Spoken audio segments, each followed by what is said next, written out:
नमस्कार। मैं अमरनाथ कुमार एक बार फिर आपके बीच आया हूँ। मेरे मन में एक सवाल आ रहा है। अब तक तो हम लोगों को कह रहे थे कि पेट्रोल का दाम इसलिए नहीं कम किया जा सकता कि भारत में विकास का कार्य चल रहा है, हम डेवलपमेंट कर रहे हैं, इतने बड़े बड़े हाईवे बना रहे हैं, एयरपोर्ट बना रहे हैं और भी अधिक काम किया जा रहा है, ट्रेनों को मॉडर्नाइज किया जा रहा है, अच्छे अच्छे ट्रेन के कोचे जा रहे हैं।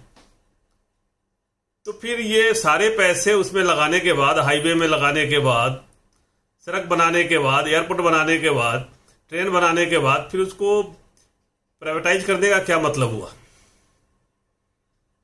ये सवाल किसी के भी मन में आएगा कि आपने देश का खजाना खाली करके डेवलपमेंट के नाम पे पैसे आपने खर्च किए, बड़े बड़े हाईवे बनाए, लोगों के जेब पे डाका डाला, पेट्रोल 110 रुपये 115 रुपये लीटर खरीद के और डीजल महंगा खरीद रहे हैं लोग।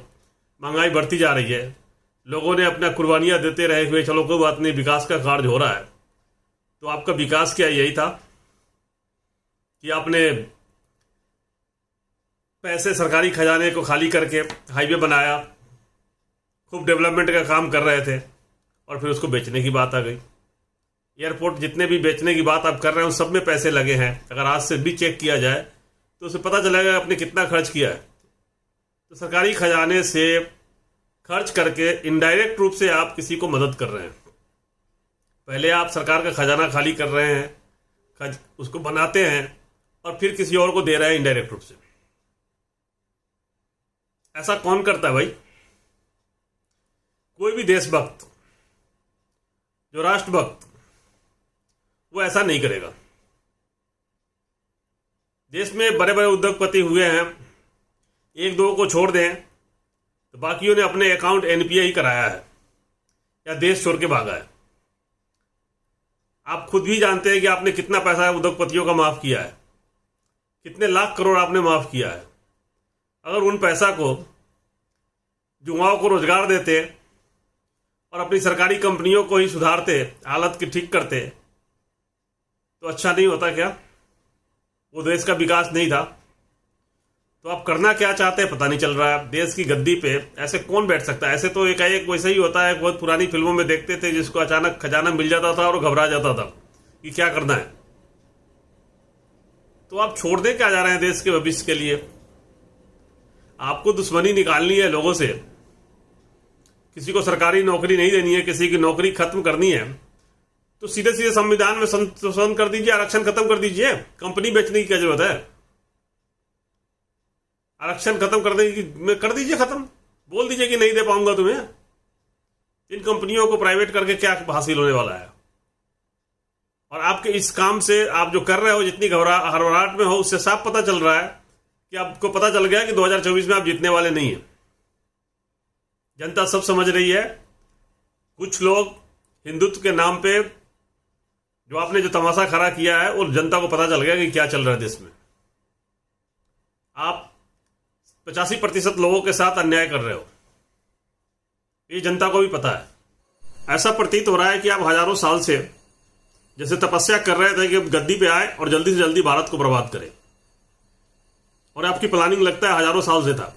आपको मौका नहीं मिल रहा था, लोगों ने मौका नहीं दिया। एक दो बार भाजपा का दिया भी तो अटल बिहारी वाजपेयी जैसे प्रधानमंत्री थे, उन्होंने ऐसा कुछ नहीं किया और उनकी मिलीजुली थी, पूर्ण बहुमत में भी नहीं थे, कई पार्टियों से मिलकर बना था, तो उन्होंने दबदबा बनाया हुआ था, इसलिए नहीं कर पाए। तो आपके व्यवहार से लग रहा है कि आप जल्दीबाजी में हैं और आपको मौका मिला तो आपको किससे दुश्मनी है पता नहीं, आपको कौन क्या बिगाड़ा था। अपने ही देश को कैसे नुकसान कर सकता है कोई? इस तरह से तो कोई नहीं कर सकता।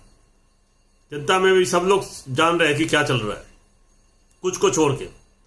कुछ लोग कह रहे हैं कि मुझे पता है कि जिस काम के लिए मोदी जी को लाए थे वो काम हो रहा है। कई लोगों ने ऐसा बोला है, बड़े बड़े लोग। महाभारत के नकली युधिष्ठिर ने भी बोला,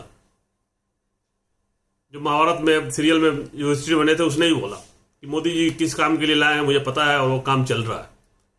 आरक्षण खत्म करने की बात हुई उस पर। तो आपका जो छुपा हुआ एजेंडा, हिडन एजेंडा यही था कि आरक्षण खत्म करना है, तो कर दीजिए। आपकी सरकार है, पावर है आपके पास, जनता चुप है, इंतजार कर रही है इलेक्शन तक, लेकिन ऐसा लग रहा है कि आप इलेक्शन तक कुछ छोड़ेंगे नहीं। तो प्लीज इस काम को बंद करिए, लोगों पे रहम करिए। दलित पिछड़े कोई बाहर का नहीं है, सारे मानव है और इस देश के नागरिक हैं। और अपने भाइयों से भी कहना चाहते हैं, जो लोग नफरत इतना फैला रहे हैं दलित पिछड़ों के साथ आरक्षण खत्म करने के लिए बेचैनी भरी हुई है, तो इस नफरत को निकालें और देश में जो खतरा है उस खतरा को पहचानें। उद्योगपति भागेगा, हम रहें या ना रहें, इस वीडियो को सेव करके रख लेना और याद करके रख लेना। आज ना कल उद्योगपति भागेंगे और फिर कहना कि ये भाई ने ठीक कहा था, और ये बात तुम्हें भी पता है कि भागेंगे, और फिर भी तुम ऐसा कर रहे हो। इसलिए देश बचाने के लिए काम करो। युवाओं से वोट लिए, उसी को नौकरी नहीं दिया। उसमें से लाखों लोगों ने अपनी नौकरी करने की उम्र सीमा पार कर लिया, उनको अब दोबारा नौकरी नहीं मिल सकता, और जो हैं उनको भी नौकरी नहीं मिला। और कोविड ने बाकियों को मार दिया, और जो बचे हुए उनको स्कूल नहीं जा पा रहे हैं। देश को कहाँ ले जा रहे हैं? देश के युवाओं से अपील है, इस बात वीडियो को देखें, लोगों को शेयर करें, चैनल को सब्सक्राइब करें और अपने भविष्य के लिए सोचें। हर वर्ग के युवाओं से अपील है, इस मेरे बातों पर विचार करें कि क्या चल रहा है। जय हिंद।